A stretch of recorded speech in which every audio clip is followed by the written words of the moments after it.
Hi అండి, అందరికీ నమస్కారం. నేను మీ Lakshmi. Welcome back to our channel Lakshmi's Telugu kitchen and vlogs. రాత్రి వండిన అన్నం మిగిలితే అస్సలు పారేయకండి. కేవలం 10 నిమిషాల్లో పిల్లలు పెద్దలు ఎంతో ఇష్టంగా తినేలా పైన కరకరలాడుతూ లోపల అంతా సాఫ్ట్గా ఉండే ఇన్స్టెంట్ పునుగులు అనేవి ఎలా చేయాలో ఈరోజు చూసేద్దాం. ఒక చుక్క నూనె పీల్చకుండా ప్లేట్ మొత్తం ఖాళీ అయిపోవాల్సిందే. మరి ఇలాంటి మంచి మంచి వీడియోస్ అన్నీ మీకు ముందుగా రావాలంటే మన ఛానల్ని సబ్స్క్రైబ్ చేసేసుకొని పక్కనున్న బెల్ ఐకాన్ క్లిక్ చేసేయండి.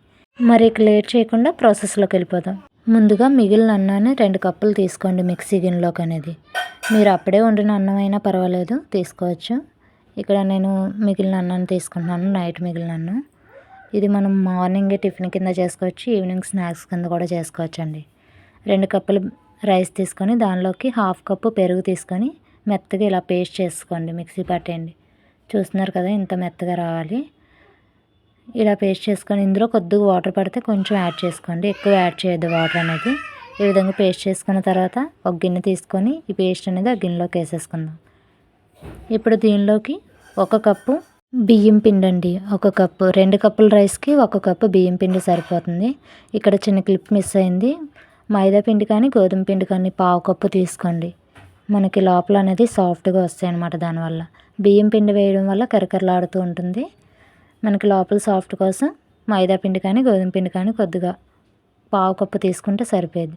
ఇప్పుడు దీనిలోకి ఉల్లిపాయలు, 1 ఉల్లిపాయ చిన్న చిన్న పీసెస్ కింద కట్ చేసుకొని, 2 పచ్చిమిర్చి, కొంచెం కరివేపాకు, 1 టీ స్పూన్ జీలకర్ర, రుచికి సరిపడా సాల్ట్, కొద్దిగా 1/4 టీ స్పూన్ బేకింగ్ సోడా అండి, అదే వంట సోడా అంటారు కదా, వంట సోడా తీసుకోవాలండి. ఇవన్నీ బాగా కలిపేసుకొని మీకు ఇందులో ఇంకా కొంచెం వాటర్ పడుతుంది అనుకుంటే కనుక ఇక్కడ చూస్తున్నారు కదా, మనకి బాగా టైట్గా ఉంది. ఇప్పుడు కొంచెం వాటర్ యాడ్ చేసుకుందాం. కొద్దిగా వాటర్ యాడ్ చేసుకొని మొత్తం బాగా కలిసేటట్టు కలిపేసుకోవాలి. అలా మరీ పలుచగా కలుపుకోకూడదండి. మరీ పలుచగా కలుపుకుంటే ఏంటంటే ఆయిల్ అనేది ఎక్కువ లాగేస్తాయి. కొంచెం గట్టిగానే కలుపుకోండి. ఈ విధంగా కొద్దిగా వాటర్ యాడ్ చేసుకోండి. ఒకసారి యాడ్ చేస్తే లూజ్ అయిపోతుంది పిండి అనేది. మనం బేకింగ్ సోడా అనేది ముందే యాడ్ చేస్తాను కదా ఇక్కడ నేను. మీరు ఇప్పుడు ఇలా కలిపేసుకున్న తర్వాత కూడా యాడ్ చేసుకోవచ్చండి. ఒకవేళ బేకింగ్ సోడా లేకపోతే వేడి నూనె అనేది 1 టీ స్పూన్ యాడ్ చేసుకోండి. మనకు ఆయిల్ అనేది లాగకుండా ఉంటుంది. అప్పుడు టీ స్పూన్ నూనె యాడ్ చేసుకున్నాం అనుకోండి, ఆయిల్ అనేది లాగదనమాట. చక్కగా కరకరలాడుతూ లోపల పైన క్రిస్పీగా లోపల సాఫ్ట్గా వస్తాయి అన్నమాట. ఇలా కలుపుకున్న తర్వాత ఆయిల్ అనేది బాగా హీట్ అవనివ్వండి. ఆయిల్ పెట్టేసి గ్యాస్ పైన బాగా హీట్ అయ్యాక మీడియం ఫ్లేమ్లో పెట్టుకొని ఇలా మనం పునుగుల్లాగా వేసేసుకొని ఇలా వేసిన తర్వాత కాసేపు ఒక 2 మినిట్స్ అలా వదిలేయండి. ఆ తర్వాతే గట్టితో కలపండి, ఎందుకంటే ఇవి రైస్తో కదా విడిపోతాయి అన్నమాట. కొంచెం ఒక 2 మినిట్స్ అలా వదిలేసి ఆ 2 మినిట్స్ తర్వాత కొంచెం వేగినట్టు కనిపించాక మనం దాన్ని టర్న్ చేసుకుంటే బాగుంటుంది అన్నమాట. గట్టి తీసుకొని చూస్తున్నారు కదా, ఈ విధంగా అయిన తర్వాత ఒకసారి గట్టితో కలపండి. 2 వైపులా బాగా వేగేటట్టు ఇలా గట్టితో తిప్పుకుంటూ గోల్డెన్ బ్రౌన్ కలర్ వచ్చే వరకు బాగా వేయించండి.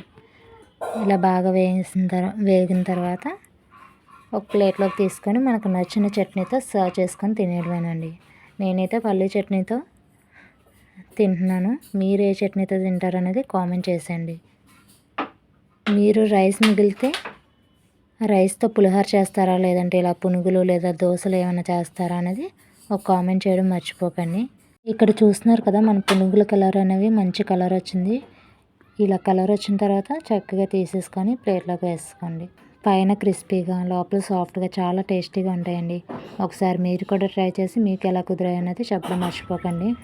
ఇక్కడ చూస్తున్నారు కదా, మన పునుగులు అనేవి ఎంత క్రిస్పీగా సౌండ్ వస్తున్నాయో. క్రిస్పీనెస్ అనేది చాలా బాగుందండి. పైన క్రిస్పీగా లోపల చూసారు కదా సాఫ్ట్గా అనేది ఎంత బాగున్నాయో. టేస్ట్ వైస్ కూడా చాలా బాగా కుదిరాయండి. ఒకసారి మీరు కూడా ట్రై చేసి మీకు ఎలా కుదిరింది అన్నది కామెంట్ చేసేయండి.